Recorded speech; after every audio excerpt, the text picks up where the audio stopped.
Example of E2 elimination.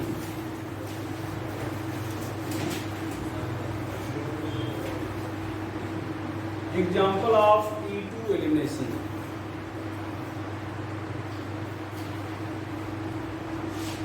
यहाँ पर elimination बताया गया था E2 एलिमिनेशन। यहाँ पर क्या होगा भैया, जैसे CH3 यहाँ पर CH2Cl ले रहे हो, यहाँ पर आपने क्या लिया है, KOH एल्कोहलिक लिया है, तो यहाँ पर क्या हो जाएगा, अल्फा से Cl निकल जाएगा और बीटा से क्या निकल जाएगा, H निकल जाएगा। तो ये क्या हो जाएगा, CH2 डबल बॉन्ड CH2, यहाँ पर HCl हो जाएगा। देखो क्या, CH3 यहाँ से CH2ACl, तो अल्फा से Cl निकल गया, बीटा से H निकल गया, CH2 डबल बॉन्ड क्या हो गया, CH2, ये हो गया। अब मैकेनिज्म की बात करें तो मैकेनिज्म में हम लोग क्या लिखेंगे, यहाँ पर देखा जाए, मैकेनिज्म की बात किया जाए तो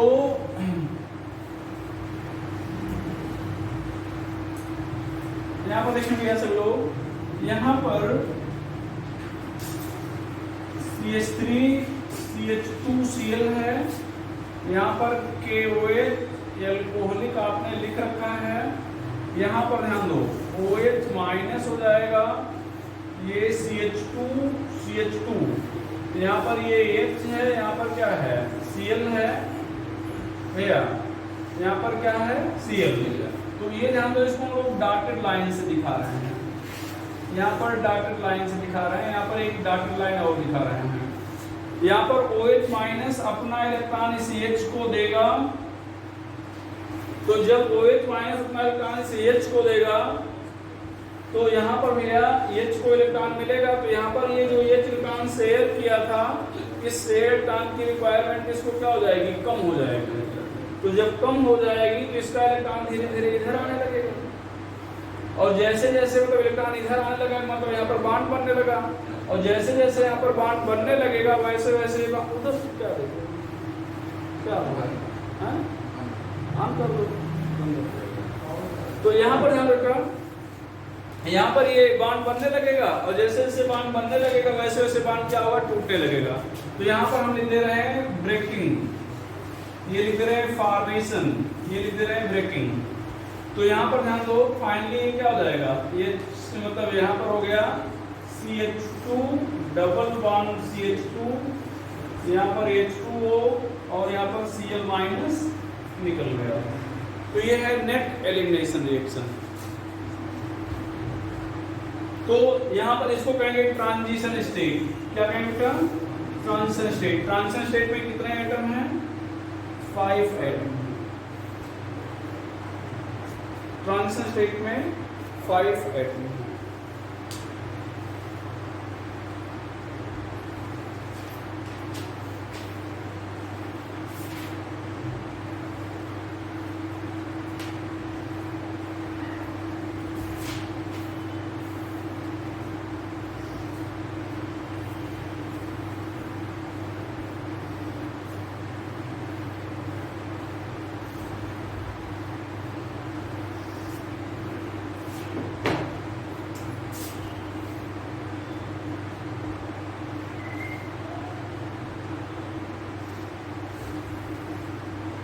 Example of E1 elimination.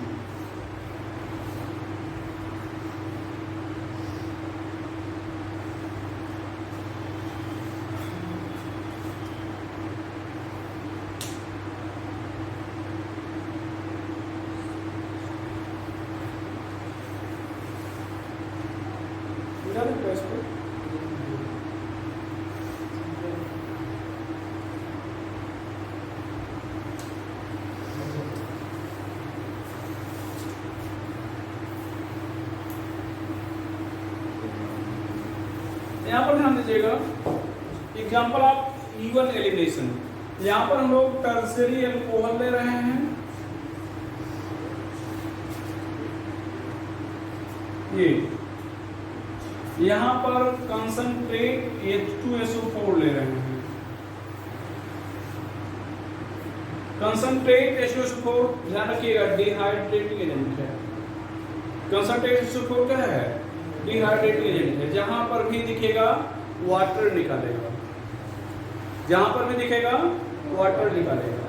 तो यहाँ पर ध्यान दो, अब दिख तो रहा है वाटर निकलना चाहिए, तो यहाँ पर ध्यान दो कैसे निकलेगा वाटर। देखना बेटा, ये OH है जो अल्फा कार्बन से निकलेगा।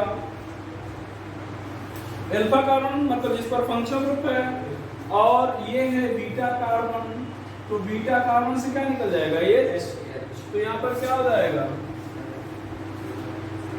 CH2, यहाँ से एक H निकल जाएगा, यहाँ हो जाएगा डबल बॉन्ड। ये ऊपर वाले CH3 को यहाँ पर CH3 लिख दे रहे हैं, नीचे वाले CH3 को इधर CH3 दिखा दे रहे हैं, CH3 हो गया, ये क्या हो गया H2 हो गया।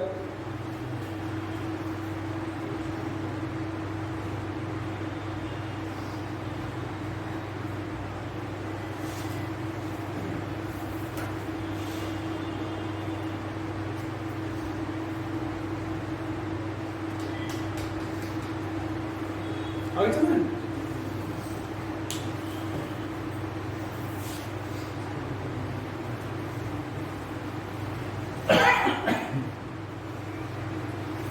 मैकेनिज्म,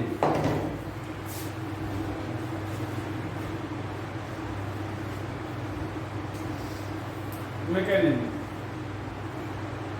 H2SO4 यहाँ पर H प्लस HSO4 माइनस हो जाएगा, यहाँ पर CH3 यहाँ पर OH हो गया, ध्यान रखना OH हो गया। यहाँ पर ये जो H प्लस मिला था ये वाटर मतलब ये OH इसको अपना लोन पेयर दे दिया, तो ये बदल जाएगा किसमें CH3 ये O, यहाँ पर ये O पर प्लस आ गया। अब यहाँ से ये H2O निकल जाएगा और अपना प्लस कार्बन को देता जाएगा। ये हो गया टर्सरी कार्बोकेटायन, रिएक्शन इंटरमीडिएट है, ध्यान देना बेटा, ये रिएक्शन इंटरमीडिएट है, टर्सरी कार्बोकेटायन। अब ध्यान से देखो, यहां से अगर ऐसे डायरेक्ट OH माइनस निकालें, डायरेक्ट क्या करें OH माइनस निकालें, तो यहां से ये बॉन्ड को तोड़ेंगे OH माइनस बनेगा, और यहां से तोड़ा गया यहाँ पर क्या निकला है वाटर निकला है। अब बताओ OH माइनस और वाटर में किसकी बेसिसिटी ज्यादा है? OH माइनस की। बताया गया है कि जिस पर नेगेटिव चार्ज होगा हमेशा उसकी बेसिसिटी क्या होगी ज्यादा होगी, और बेसिसिटी इनवर्सली प्रोपोर्शनल में है किसके लिविंग टेंडेंसी के। बेसिसिटी ज्यादा होगी तो हटने की प्रवृत्ति क्या हो जाएगी कम हो जाएगी, हटने की प्रवृत्ति क्या हो जाएगी कम हो जाएगी। तो इसलिए मतलब OH माइनस डायरेक्ट नहीं रिमूव किया गया, OH माइनस को पहले किस में कन्वर्ट कर दिया गया H2O में प्रोटोनेशन के द्वारा, और H2O आसानी से निकल गया। और यहाँ पर देखो स्टेप 2, ये स्टेप 1 है। स्टेप 2 में अगर हम लोग देखें तो यहाँ पर वाटर है, यहाँ पर CH2 CH3 प्लस है। यहाँ पर ध्यान दो, ये ऑक्सीजन अपना लोन पेयर इसको दिया और ये अपना लोन पेयर इसको दिया, तो ये बदल गया किसमें CH2 CH3 में, और यहाँ पर सारी वाटर नहीं HSO4 माइनस था ना, यहाँ पर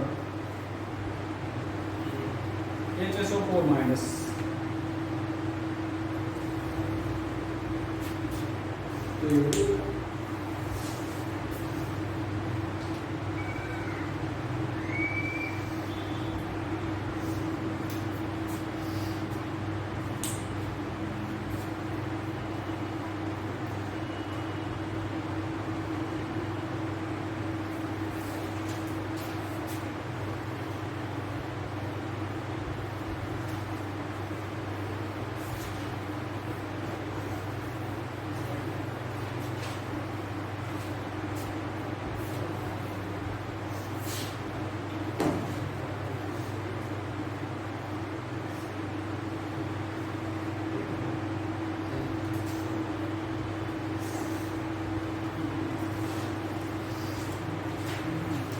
तो ये है E1 एलिमिनेशन, ये भैया E1 एलिमिनेशन। और अभी E2 एलिमिनेशन पर आ गया था कल, पीछे सारा रूल्स रेगुलेशन लिखा दिया गया था।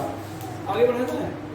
अच्छा, अब अगर ध्यान दिए हो यहाँ पर इस OH को आप क्या कर रहे हो, एल्फा कार्बन, क्या कर रहे हो, तो एल्फा से जुड़ा जो कार्बन होता है बीटा होता है, बीटा है, ये भी बीटा है, ये भी बीटा है, तीनों बीटा एक ही जैसे हैं, कोई अंतर है?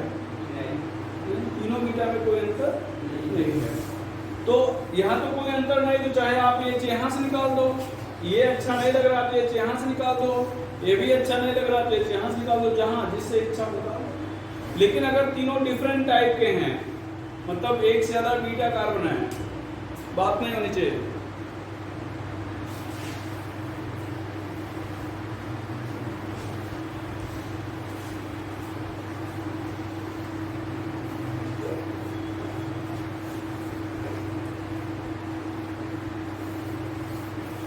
ठीक है, अगर बीटा कार्बन डिफरेंट है तब क्या होगा, लिख लेंगे। इफ कंपाउंड है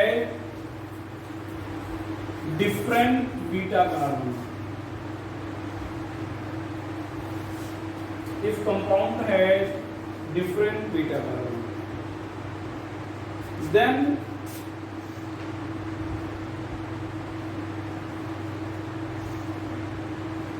एलिमिनेशन में अगर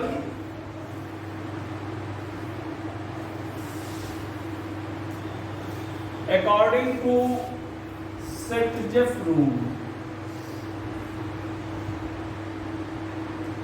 और हाफमैन रूल,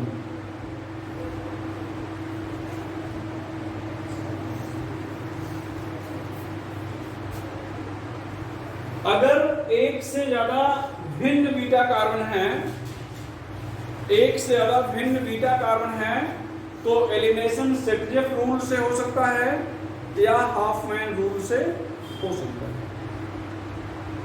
एलिमिनेशन में अगर अकॉर्डिंग टू सेट-जेफ रूल और Hofmann rule, elimination set-Jeff rule या हाफमैन रूल से हो सकता है। देखिए बेटा, यहाँ पर सेट-जेफ रूल क्या है,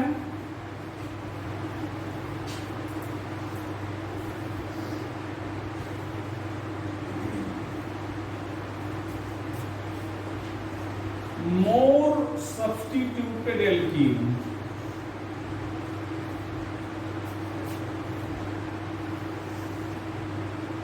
is major product, more substituted alkene is major product, i.e. hydrogen is eliminated from that beta carbon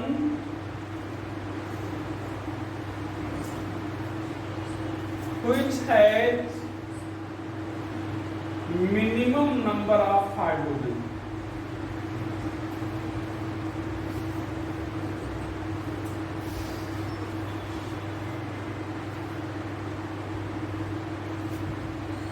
यहाँ पर ध्यान रखना, CH3 CH2 CHCl, यहाँ पर क्या लिखे हो, CH3। देखो सभी लोग ध्यान से, अल्फा बीटा 1 और ये क्या हो जाएगा, beta 2, CH3 CH2 CH CH3, beta 1 beta 2 दो प्रकार के हैं। तो hydrogen is eliminated from that beta carbon which has minimum number of hydrogen. Hydrogen का एलिमिनेशन उस बीटा कार्बन से होगा जिस पर हाइड्रोजन की संख्या क्या है, कम है। तो कहां से, बीटा 1 से या बीटा 2 से, बीटा, ये एल्कोहलिक ले रहे हैं, तो यहां पर हो जाएगा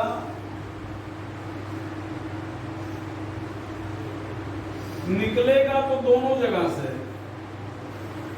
समझो ना, लेकिन मेजर वो होगा जब वहां से निकलेगा जहां पर हाइड्रोजन की संख्या क्या है, कम है। ये देखो, आपने ऊपर वाला लाइन को ध्यान से देखो, more substituted alkene is major product, मतलब उस एल्कीन जिस एल्कीन का सब्स्टिट्यूशन ज्यादा होगा वो मेजर प्रोडक्ट होगा। अब सब्स्टिट्यूशन देखो, इसका क्या मतलब हुआ है, CH2 डबल बॉन्ड CH2, इसको आप एल्कीन कहते हो ना भैया। यहाँ पर ध्यान दो, एक ये हटा के यहाँ पर एक कुछ जोड़ दिए, CH3 जोड़ दिए, यहाँ पर भी एक ये हटा के यहाँ पर क्या जोड़ दिए, CH3 जोड़ दिए, तो ये एल्कीन था, इधर भी एक सब्स्टिट्यूशन, इधर भी एक सब्स्टिट्यूशन, दोनों साइड में सब्स्टिट्यूशन है। और यहाँ पर ध्यान दो, तो यहाँ पर तो दोनों साइड में सब्स्टिट्यूशन है, और यहाँ पर CH2 था ना, देखो CH2 होना चाहिए था, और इधर सब्स्टिट्यूशन एक ही साइड में है, तो ये लेस सब्स्टिट्यूटेड एल्कीन है, और ये क्या है, मोर सब्स्टिट्यूटेड एल्कीन है। तो जहां पर सब्स्टिट्यूशन ज्यादा होगा वो सेटजेफ के अकॉर्डिंग मेजर प्रोडक्ट होगा। सेटजेफ के अकॉर्डिंग क्या होगा, मेजर प्रोडक्ट, और उनके अकॉर्डिंग मेजर प्रोडक्ट बनाने के लिए क्या करना होगा, ये वहां से निकालना होगा जहां पर हाइड्रोजन की संख्या कम है। एक और चीज आपसे कई बार पूछा जाता है, जैसे आप मान लो यही रिएक्शन लिखा गया है, यहाँ पर ऑप्शन दिया ओनली ए, मान लो इसको ए बोल रहे हैं, इसको बी बोल रहे हैं, ओनली ए, दूसरा ऑप्शन है ओनली बी इज ऑब्टेन, तीसरा है A is major product and B is minor product, चौथा ऑप्शन है A is minor and B is major, तो क्या ऑप्शन होगा, तीसरा option A is major and B is minor. एक और चीज जान लो, जितने डिफरेंट बीटा कार्बन होंगे उतने प्रोडक्ट बनेंगे। कई बार पूछता है कितने प्रोडक्ट बनेंगे,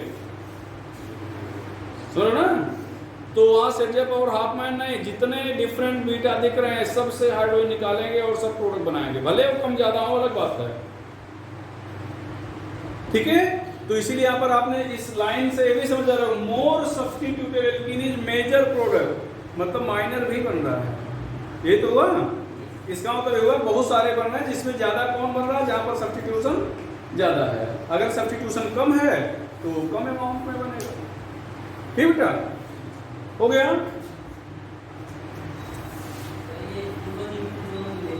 हाँ अभी अभी आप लिखो, अभी E1 E2 बता ही ले रहे हैं, तो E1 E2 बीत गया कहानी अभी। हाँ अभी काहे घबरा रहे हो आप, अभी लिखो ना, जब टॉपिक हम कहेंगे पढ़ा दिए तब आप अगर कोई डाउट रह जाएगा तो फिर आप बताइएगा, ठीक है ना। अभी तो हमने कल E1 E2 लिखा दिया था, आज E1 का एलिमिनेशन मेथड बता दिया, E2 का मेथड बता दिया। अब हम ये नहीं बता रहे हैं कि अभी हम कहाँ पे चर्चा कर रहे हैं, अभी तो हम ये कह रहे हैं कि अगर एक से ज्यादा बीटा कार्बन है तो एलिमिनेशन सेटजेफ के अकॉर्डिंग हो सकता है या फिर किसके अकॉर्डिंग हो सकता है, हाफमैन के अकॉर्डिंग। तो अभी हम ये बता रहे हैं कि सेटजेफ रूल क्या है, हाफमैन रूल क्या है, पहले इसको देख तो लिया जाए, फिर चर्चा करेंगे कि कहां पर हम E1 देख रहे हैं, कहां पर E2 देख रहे हैं, ठीक है ना। Hofmann rule,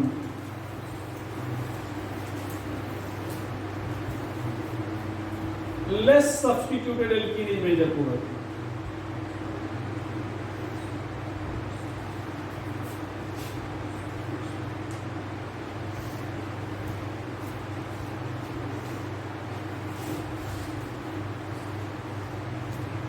less substituted alkene is major product।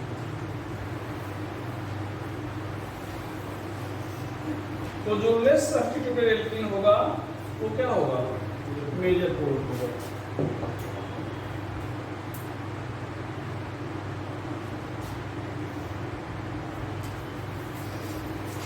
i.e. hydrogen is eliminated from that beta carbon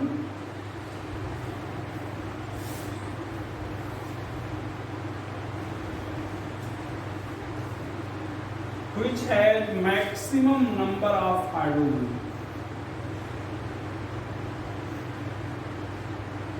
which has maximum number of hydrogen।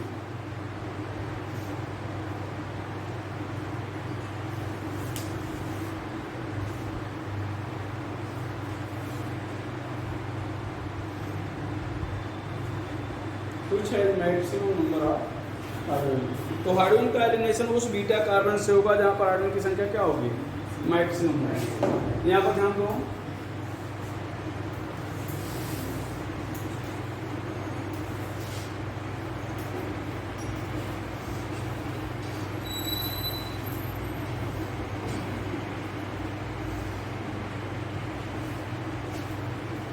यहाँ पर बीटा 1 बीटा 2 भैया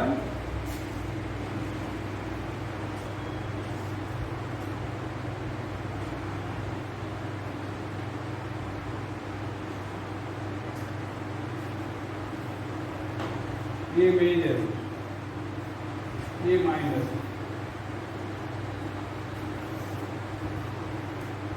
यहाँ पर कौन सा रूल फॉलो हुआ है? Half man.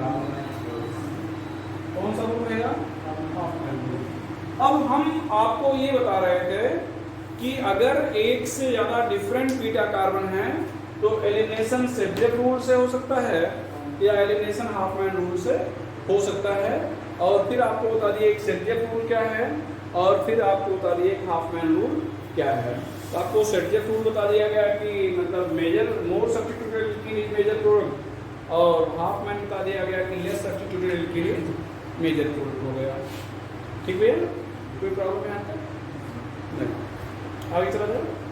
अब आपके लिए समस्या जो आप कह रहे थे कहाँ पे हम ये हाफ मैन देखें, कहाँ पर सेडजेफ देखें।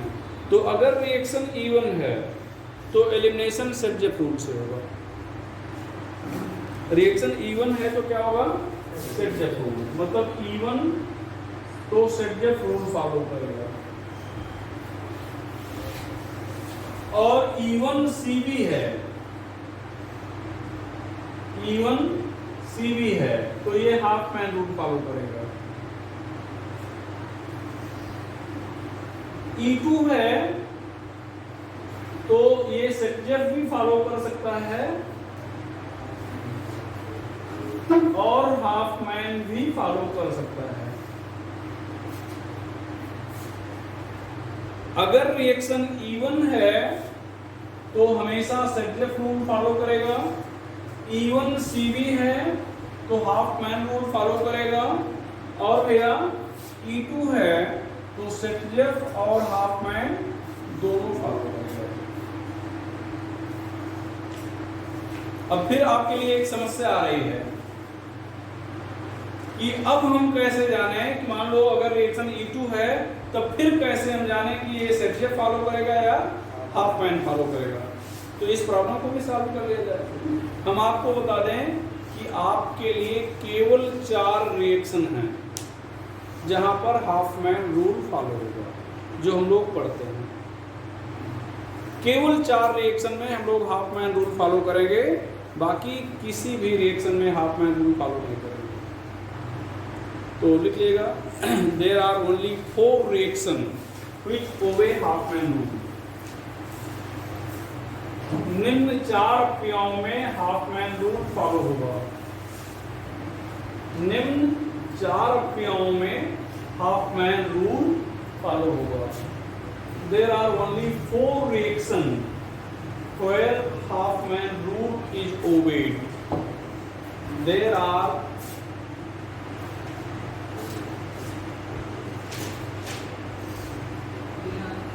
only 4 reactions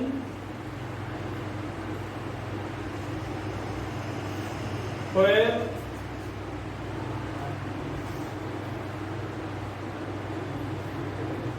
half man rule is obeyed.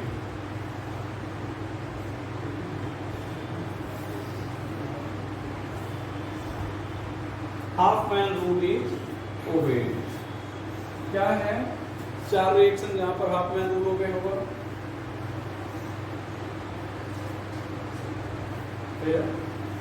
क्या है? तो पहला, if leaving eliminating group is fluorine. अभी आपने देखा एलिमिनेटिंग ग्रुप इज फ्लोरीन। अगर निकलने वाला ग्रुप फ्लोरीन है, जो बच्चे हिंदी में लिखना चाहेंगे लिख लेंगे, कोई जरूरी नहीं कोई इंग्लिश में लिखें। ये निकलने वाला ग्रुप क्या है? फ्लोरीन है। अभी आपने देखा ना F, वहीं पे F था वहीं पे Cl था। तो जब Cl था तो हमने सेडजेफ रूल बताया, और जब F था तो वहां पर क्या बताया? Half man rule. ठीक है ना? तो फिर से लिख दे रहे हैं। यहाँ पर ध्यान दो, CH3 CH2 CHCl, यहाँ पर CH3 देख लो ध्यान से। ये Cl है, सॉरी F है, फ्लोरीन है। तो अब हम लोग क्या फॉलो करेंगे? Half man rule. ठीक बेटा। अच्छा, एल्कोहलिक बार बार लिख रहे हो, दोनों प्रोडक्ट यहाँ पर लिखे या एक ही लिख दें, आप समझ जाओगे दूसरा? एक लिखने काम चल जाएगा कि दूसरा लिखें? मतलब जैसा पहले बताया कि मतलब बीटा 1 से भी हाइड्रोजन निकलेगा और बीटा 2 से निकलेगा तो दोनों से, लेकिन हाफमैन रूल के अकॉर्डिंग कहां से निकालना चाहिए? बीटा 2 से, जहां पर हाइड्रोजन ज्यादा है वहां से हाइड्रोजन निकालना चाहिए। ठीक भैया? अगर ऐसी केस है तब जो प्रोडक्ट मतलब इस रूल को लोग क्या कर रहे हैं? हाफमैन रूल कर रहे हैं। लिख दो, दूसरा लिख दो, मेजर मतलब माइनर में, ये माइनर है।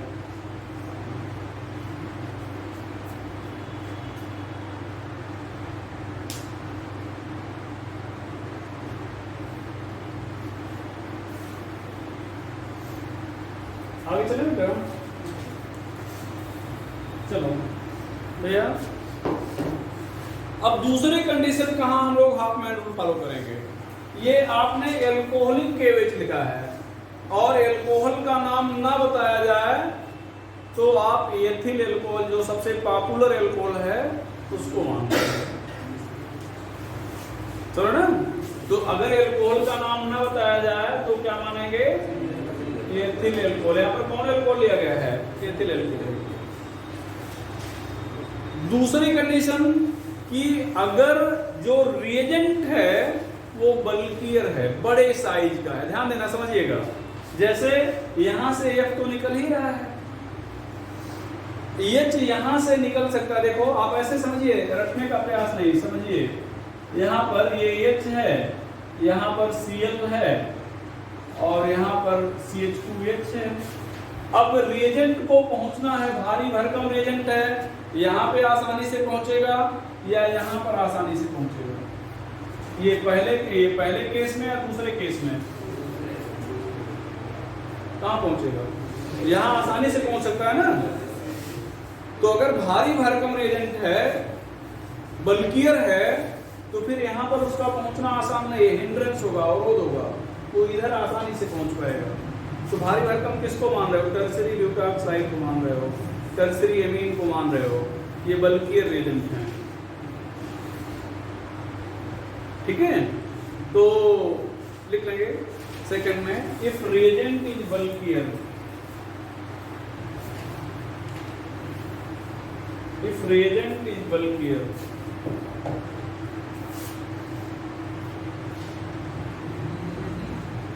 रिएजेंट इज बल्कियर मतलब बड़े साइज का, लाइक भैया ये ध्यान दो, tertiary butoxide oblique tertiary butyl alcohol, या केवल ब्यूटाक्साइड ही लिखा तब भी मानेंगे। सुनो ना, ये बड़े साइज के एल्कोहल हैं। यहां पर हम लोग क्या रूल फॉलो करेंगे? अब यहां पर ये नहीं देखेंगे निकलने वाला ग्रुप Cl है या F है।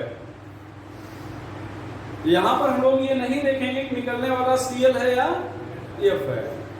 F का केस तो तब फॉलो किया गया था जब क्या था, कोई भी रिएजेंट था, मतलब चाहे उसके लिए छोटा रिएजेंट लो या भारी भरकम लो, F हमेशा हाफमैन रूल फॉलो करेगा। Cl Br Ia छोटा है तो सेटजेप और बड़ा है तो हाफमैन। अब जैसे यहाँ पर ध्यान दो, यहाँ पर भैया CH3 CH2, यहाँ पर CH, देखो Cl लिए हैं, ये ध्यान दो CH3, यहाँ पर ध्यान रखा, इसको ये टर्शियरी ब्यूटिल ग्रुप है। क्या है? Tertiary butyl. तो टर्शियरी को लिख रहे हैं TER, ब्यूटिल को लिख रहे हैं BU, और ये ऑक्साइड है ना, तो ऐसे लिख देते हैं टर्शियरी ब्यूटाक्साइड। और यहां पर एल्कोहल भी लिख सकते हो, टर्शियरी ब्यूटिल, देखो BuOH लिख सकते हो। अब यहां पर आप क्या करोगे? आप खड़े जाओ, पीछे खड़े हो, हाँ खड़े जाओ, लिख रहे हो, देखो जबरदस्त तमाशा करने बैठे हो, ये शाम करके तुम्हारे ऊपर बैठ के,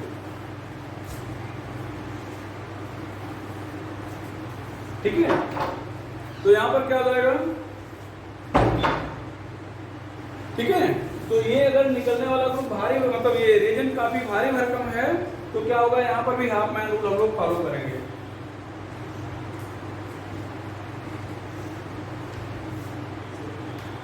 ठीक है, ये हो जाएगा। और यहाँ पर अब माइनर भी आप बना सकते हो,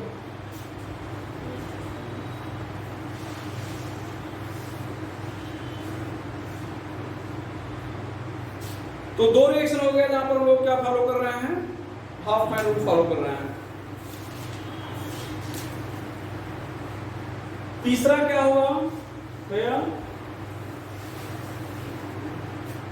तीसरा क्या होगा,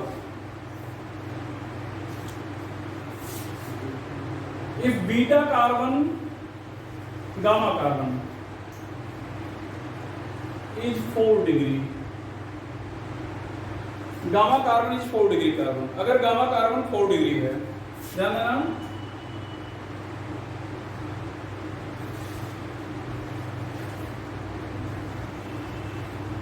अब आप खुद वही चीज सोचो भैया, ये चीज यहां से निकलना है और ये चीज यहां से निकलना है, तो रिएजेंट इसके एच तक आसानी से पहुंच पाएगा या इसके एच तक, इधर तो बड़ा साइज का टुकड़ा हुआ है, तो यहां तो नहीं पहुंच पाएगा ना, मतलब यहाँ पहुंच जाएगा, तो इसका मतलब यहां से निकालेगा।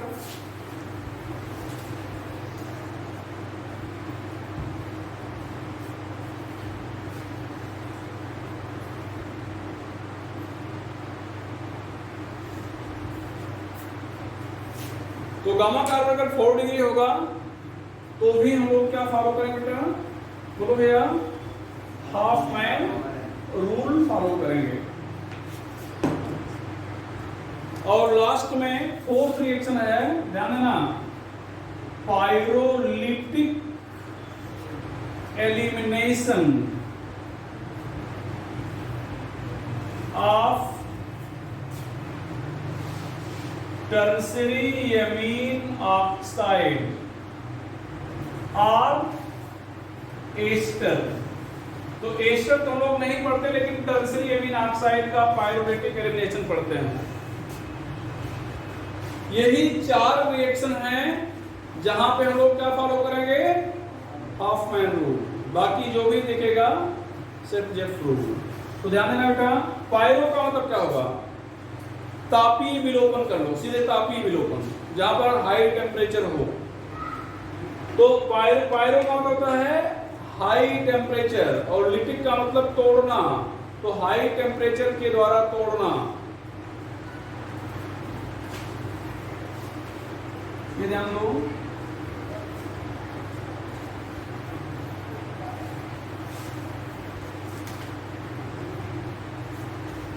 ध्यान देना बेटा, ये एन देखो, एन से कितने इलेक्ट्रॉन ग्रुप जुड़े हैं, एक देखो ध्यान से, 2 और ये नीचे 3। तो ये जो एक इलेक्ट्रॉन ग्रुप पहला है इस मेथिल है, अगर एन को फंक्शन ग्रुप माने तो सी अल्फा कार्बन बीटा है नहीं, एन को फंक्शन ग्रुप माने तो सी अल्फा कार्बन बीटा है नहीं, एन को फंक्शन ग्रुप माने तो सी अल्फा, इधर भी बीटा इधर भी बीटा। तो कितने एल्किल ग्रुप में बीटा कार्बन है, एक में, भाई यही एक ही एल्किल ग्रुप तो बीटा कार्बन रख रहा है, 2 बीटा कार्बन रख रहा है एक में। बात समझिएगा, एक ही एल्किल ग्रुप में 2 बीटा कार्बन है, और यहां पर तो बीटा कार्बन है ही नहीं है। ठीक है, तो अब हम लोग अगर इसको हीट कर रहे हैं, यहाँ पर हमें किसी कैटलिस्ट की जरूरत नहीं है, हीट कर दिए तो ये पूरा टूट जाएगा, यहाँ से ये पूरा ऐसे निकल गया, और यहाँ पर ध्यान दो बेटा, अल्फा बीटा 1 ये बीटा 2, ये कहां से निकालते हैं, कहां से निकालते हैं, बीटा 2 से। ध्यान रखिएगा, निकलेगा 1 से भी, लेकिन मेजरली कहां से निकलेगा, बीटा 2 से। मेजरली कहां से निकलेगा, बीटा 2 से।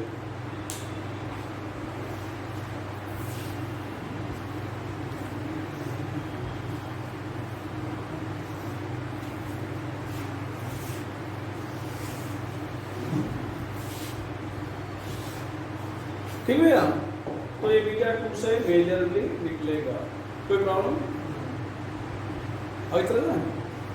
चलो, तो ये 4 रिएक्शन है, लेकिन यहाँ पर एक और चीज ध्यान देना है। अभी कुछ साल पहले AIEEE का इंजीनियरिंग का एग्जाम होता था, उसमें पूछा था, ठीक है, क्वेश्चन क्या पूछा था अभी बता रहे हैं।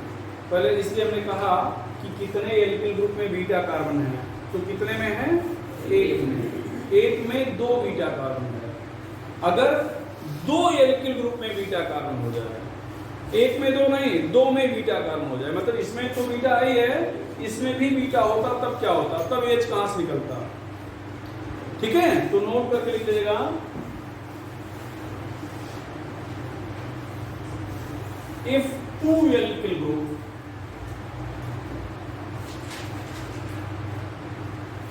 of tertiary amine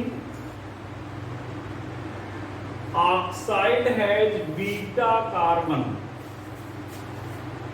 then a smaller alkyl group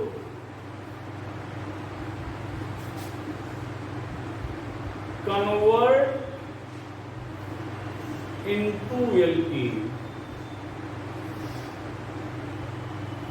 smaller alkyl group convert into alkene. भैया हिंदी में सुनना चाहें तो अगर 2 एल्किल ग्रुप में बीटा कार्बन है तो छोटा एल्किल ग्रुप किस में बदलेगा, एल्कीन में।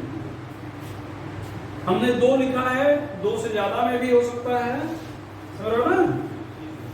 तो जो छोटा एल्किल ग्रुप है उसको किस में बदलोगे, एल्कीन में। यहां पर ध्यान दो भैया, ये 1 एल्किल ग्रुप, ये 2 एल्किल ग्रुप, ये CH2 CH3 3 एल्किल ग्रुप, ये O-, ये 3 में बीटा कार्बन है। अब देखो 3 में नहीं 2 में है, किसमें, इधर वाले में, ये अल्फा ये बीटा, ये अल्फा ये बीटा, इसमें तो नहीं है, तो किसको बदले, एल्कीन में, नीचे वाले को। तो हीट करेंगे तो यहाँ पर क्या बन जाएगा, CH2 बन जाएगा बस। जो AIEEE में बोल रहे थे, पूछा गया था, ये क्वेश्चन था, ध्यान दो। ये ऐसे भैया यहाँ पर ME लिखा गया था, या कुछ भी लिख दो, ME, यहाँ पर ET, यहाँ पर BU, यहाँ पर प्लस, यहाँ पर हीट। और ध्यान दीजिए AIEEE लेवल के जो क्वेश्चन है वो नीट के लेवल के होते हैं, तो पूछे जाते हैं, ऐसा नहीं पूछा गया तो नहीं। अभी आपको बता रहे थे नाइट्रेशन में HNO3 बेस की तरह ऐड करता है ना, AIEEE में पूछा गया था, CBSE PMT में पूछा गया था, ठीक है। तो ध्यान रखिएगा। एक बार एक ही सेम क्वेश्चन केमिकल इक्विलिब्रियम का था, एक ही साल नीट में भी आया था, AIEEE में भी आया था। तो रेशियो था KP का 1:36 आता उस क्वेश्चन में, ठीक है, बना होगा आपके बुक में, देखिएगा। तो भैया ME for methyl, ET for ethyl, BU for butyl, किसको बदला जाए, एथिल को। मेथिल तो एल्कीन में कैसे बदलेगा, एथिल को, दिस इज प्रोडक्ट, बस समझ भैया। तो ध्यान रखिएगा, टर्सरी अमीन ऑक्साइड को जब लोग हीट करेंगे, टर्सरी अमीन ऑक्साइड को हीट करेंगे तो क्या होगा, एलिमिनेशन हाफमैन रूल से होगा। लेकिन अगर एक से ज्यादा एल्किल ग्रुप में बीटा कार्बन है तो जो छोटा एल्किल ग्रुप है वो किस में बदलेगा, एल्कीन में। कोई प्रॉब्लम? अच्छा, यहां पर ध्यान देना, एक और चीज हम आपको बताना पसंद कर रहे हैं, ये भी पूछा गया क्वेश्चन है इस पैटर्न पे भी। हम कुछ नहीं बता रहे, बस सीधे आपको बता रहे हैं क्वेश्चन। यहाँ पर Cl है, CH डबल बॉन्ड CH2 है, KOH एल्कोहलिक लिए हो, ये अल्फा बीटा 1 बीटा 2, H कहां से निकाला, बीटा 1 से बीटा 2 से, हाँ क्यों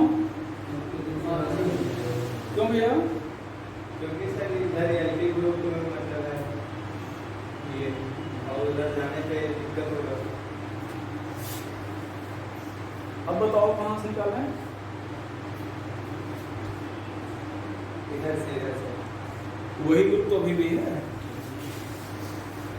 जो आप दिक्कत की बात कर रहे हो, ग्रुप तो वही है, बस केवल एज की संख्या कम ज्यादा हो गई है। बताओ भैया। और हाँ, जो प्रोडक्ट बने बेटा यहाँ से देखो, अभी जब एल्कीन डबल बॉन्ड था देखो, तो यहाँ से अगर एच निकालते हैं तो यहाँ डबल बॉन्ड आ जाएगा, यहाँ डबल बॉन्ड आ जाएगा, तो रिजोनेंस जो प्रोडक्ट बनेगा उसमें रिजोनेंस आ जाएगा, रिजोनेंस के कारण प्रोडक्ट स्टेबल हो जाएगा, तो मतलब ज्यादा स्टेबल प्रोडक्ट बनेगा। और जो प्रोडक्ट जितना ज्यादा स्टेबल होगा उतने आसानी से बनेगा। सुनो ना, मतलब थर्मोडायनामिक्स में एक लाइन है कि more will be stability of product, less will be it's heat of formation. किसी प्रोडक्ट की स्टेबिलिटी जितना ज्यादा होगी उसकी हीट ऑफ फॉर्मेशन उतना क्या होगी, कम होगा। अब यहाँ पर अगर ये यहाँ से निकाल दिए तो क्या होगा, ये एक ही कार्बन के दोनों साइड में डबल बॉन्ड आ जाएगा, क्यूमलीन या एलीन बन जाएगा जिसकी स्टेबिलिटी बहुत कम होती है। इसका मतलब उसका हीट ऑफ फॉर्मेशन क्या होगा, बहुत ज्यादा होगा। तो यहाँ पर कहाँ से निकालेंगे, इधर से। मतलब अब ध्यान दो, रूल के रूप में अगर लिखना चाहे रूल, तो रूल ये है कि अगर एक सैचुरेटेड है और दूसरा अनसैचुरेटेड है तो फिर एच कहाँ से निकालेंगे, सैचुरेटेड से। ठीक है, तो लिख लीजिएगा, क्या बोले बोलो, if one beta carbon is saturated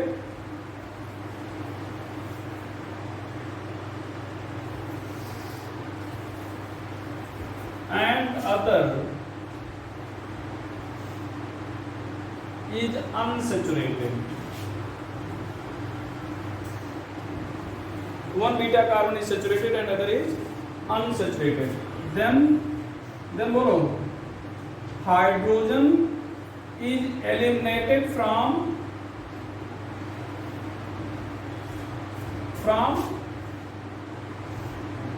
saturated carbon। अगर एक बीटा कार्बन सैचुरेट है और दूसरा क्या है भैया, अनसैचुरेट है, अदर इज अनसैचुरेटेड, अगर अनसैचुरेट है तो हाइड्रोजन कहां से एलिमिनेट करेगा, सैचुरेटेड कार्बन से। कोई problem?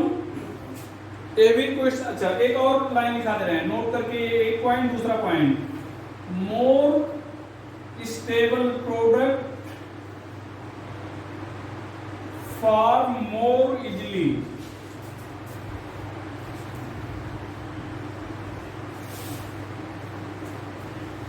More stable product for more easily. भैया ये ध्यान दो, यहां पर OH ऑर्डर ऑफ डिहाइड्रेशन बताना है, represent order of dehydration of following. Dehydration का मतलब वाटर निकालना। भैया यहां पर ध्यान दो, सभी लोग पहले देखो, पे लिखिएगा, यहां पर क्वेश्चन है, ये हमने क्वेश्चन बोल दिया, लिखा नहीं है, represent order of dehydration of following. इनके डिहाइड्रेशन का क्रम, जितने क्वेश्चन कराते हैं वो सब पूछे गए क्वेश्चन है, ध्यान रखिएगा। आपको कॉन्सेप्ट तो बता ही रहे हैं, साथ में जो एग्जांपल दे रहे हैं आप किताब पर देखिएगा, सब कहीं नहीं पूछे गए हैं। ठीक है, तो यहाँ पर डिहाइड्रेशन का क्रम बताना है। अब बताओ, ये सैचुरेट है, ये अनसैचुरेट है, तो कहाँ से एच निकाला जाए, सैचुरेट से। तो अगर यहाँ से निकाले तो डबल बॉन्ड बन गया, मतलब ये बेंजीन हो गया, रेजोनेंस आ गया, एरोमेटिक हो गया, स्टेबल हो गया। यहाँ से एच निकाले तो पहले पोजीशन पर डबल बॉन्ड, सेकंड या थर्ड पर भी डबल बॉन्ड होगा, ये भी स्टेबल हो जाएगा, रेजोनेंस। यहाँ पर रेजोनेंस नहीं होगा, तो सबसे ज्यादा स्टेबल कौन हुआ, पहला, फिर दूसरा, फिर तीसरा। तो रेट ऑफ फॉर्मेशन किसका सबसे ज्यादा होगा, डिहाइड्रेशन, पहले का, दूसरे का, फिर तीसरे का। समझ गए ना?